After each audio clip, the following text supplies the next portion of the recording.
Bonjour à tous, Patrick Tremblay pour l'équipe d'RPMweb.ca. Cette semaine, le véhicule que je mets à l'essai, c'est celui qui se trouve juste ici à côté de moi.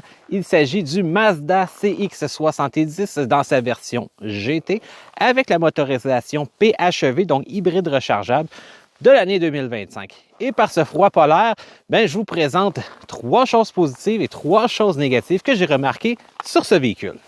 Premier élément positif que je pourrais mentionner par rapport au Mazda CX-70 2025, c'est vraiment le look global du véhicule. Donc, personnellement, je trouve que c'est très réussi. On a un VUS qui donne un look un peu comme le constructeur voudrait aller chercher quelque chose de sportif et luxueux. Ça se fait avec l'absence de chrome complète sur le véhicule. On mise plutôt sur des accents noirs lustrés. On peut le voir à l'avant avec la grille. On a aussi les contours de vitre. Tout en noir, pas de chrome. J'ai des appliqués ici sur les ailes avant, encore là, noir lustré. On retrouve également des roues de grande dimension sur le véhicule pour contribuer au look sportif. Et lorsqu'on passe à bord, encore là, le côté luxueux ressort. On a des sièges qui sont garnis de cuir, par exemple, dans la version à l'essai, comme on peut le voir ici. C'est vraiment des sièges qui sont garnis en cuir rouge. Mais chose, on trouve ces appliqués-là de cette couleur rouge sur le tableau de bord avec une belle finition. Donc, vraiment, de ce côté, selon moi, c'est réussi. Autre élément intéressant par rapport au Mazda CX-70, c'est au niveau de l'espace à bord. On sait que le CX-70 repose sur le CX-90 qui est un intermédiaire à 3 rangées. Par contre, ici, on a un intermédiaire à 2 rangées, ce qui fait qu'on n'a pas la 3e rangée à l'arrière. Donc, c'est là qu'on va gagner un petit peu au niveau de l'espace qu'on nous dit avec ce véhicule, avec le constructeur. D'ailleurs, c'est quand même assez vrai. J'ai pu expérimenter le véhicule. On a des bons dégagements autant pour la tête, les épaules, les jambes. Et ça, c'est vrai autant si on est assis à l'avant qu'à la 2e rangée où je me trouve. Et parlant de la 2e rangée, on a une banquette qui est inclinable, comme vous pouvez le voir, mais également coulissante. Donc, c'est vraiment une certaine flexibilité qu'on peut avoir au niveau du confort pour les passagers à l'arrière.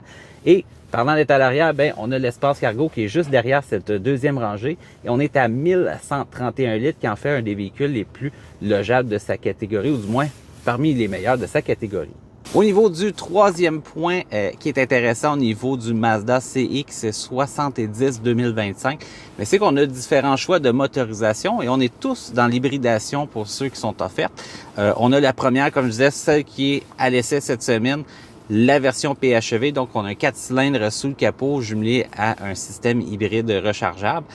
Et on a aussi le 2e choix qui est un 6 cylindres en ligne qui est aussi jumelé avec un système d'hybridation, mais léger dans son cas. Au niveau des recommandations, ce qu'on peut préciser, c'est que l'équipe d'RPM recommande le CX-70 en version 6 cylindres en ligne, donc à hybridation légère. Mais la version, comme que j'ai à l'essai avec la motorisation hybride rechargeable, celle-ci n'est malheureusement pas recommandée pour différentes raisons, dont par exemple son efficacité hivernale ou encore certains enjeux de fiabilité qu'on a remarqué sur le véhicule. Maintenant, au chapitre des déceptions que j'ai notées sur le Mazda CX-70 PHEV 2025 que j'ai mis à l'essai, c'est au niveau du système hybride rechargeable et de son autonomie. Du côté du constructeur, on nous annonce un 42 km et ça, c'est dans les conditions idéales pour le modèle 2025.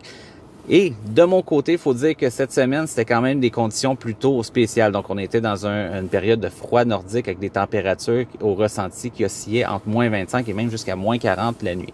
J'ai pas quand même testé le véhicule de ce côté, donc j'ai mis la recharge à la maison. J'ai atteint le maximum, donc à pleine recharge, à 23 km d'autonomie. Et malheureusement, je n'ai pas pu vraiment essayer le véhicule si c'était un vrai 23 km que j'avais, puisqu'il faisait tellement froid que le moteur thermique fonctionnait constamment et j'avais un message dans mon instrumentation qui me disait que le système électrique était hors fonction.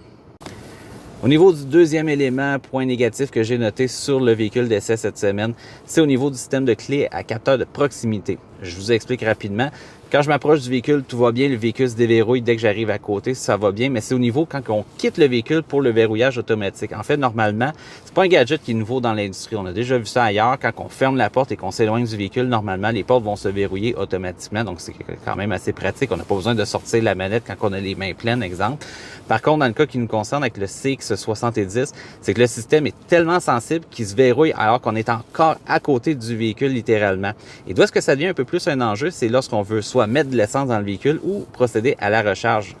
Il faut dire que chaque côté du véhicule, il y a une porte pour chacun d'eux et ceux-ci vont se verrouiller avec le véhicule. Donc, par exemple, quand je suis allé mettre de l'essence tantôt dans le véhicule, j'ai sorti, j'ai refermé la porte du conducteur, j'étais toujours à côté du véhicule et il s'est automatiquement verrouillé. Quand je suis arrivé pour mettre de l'essence, il a fallu que je ressorte de mes poches la clé, déverrouiller le véhicule pour être capable d'ouvrir la porte pour avoir accès à la trappe d'essence. Et même chose aussi quand je suis arrivé à la maison pour mettre le véhicule sur la recharge, j'ai seulement longé le véhicule, je me suis même pas éloigné et quand je suis arrivé pour ouvrir la porte avec la trappe de recharge, là encore là, la porte était verrouillée, il a fallu que je ressorte les clés de mes poches, déverrouiller le véhicule pour pouvoir ouvrir la petite porte et après ça pouvoir plugger le pistolet pour recharger le véhicule. Troisième point que j'ai noté négatif sur le véhicule, c'est au niveau du système d'infodivertissement. On a un écran qui est quand même assez acceptable au niveau de sa présentation, de son positionnement aussi. Donc, de ce côté-là, il n'y a pas de problème. Par contre, où que ça vient plus un enjeu, c'est au niveau du système tactile. Donc, en 2025, l'écran n'était pas tactile. Ça s'opérait uniquement via une molette qui est au centre de la console. Donc, honnêtement, oui, c'est pratique parce que ça ne laisse pas de traces de doigts dans l'écran, mais honnêtement, pour certaines commandes, là, ça devient un peu plus compliqué et exige qu'on quitte les yeux de la route un peu plus longtemps, donc c'est moins pratique. Par contre, il faut savoir que cette problématique va être corrigée en 2026, donc on a un nouvel écran qui est désormais tactile que Mazda nous a déjà confirmé et ça va venir corriger en partie ce problème que j'ai noté. C'est ce qui conclut les 3 points positifs et les 3 points négatifs que j'ai notés sur le Mazda CX-70 PHEV 2025. Pour plus de détails sur ce modèle ou encore sur le reste de la gamme, je vous invite à aller sur le rpmweb.ca. Vous y trouverez une foule d'informations, que ce soit les données techniques, les prix ou encore les recommandations qu'on porte sur ce modèle et sur les autres de la catégorie. Et sur ce, moi, je vous souhaite une bonne journée et à très bientôt.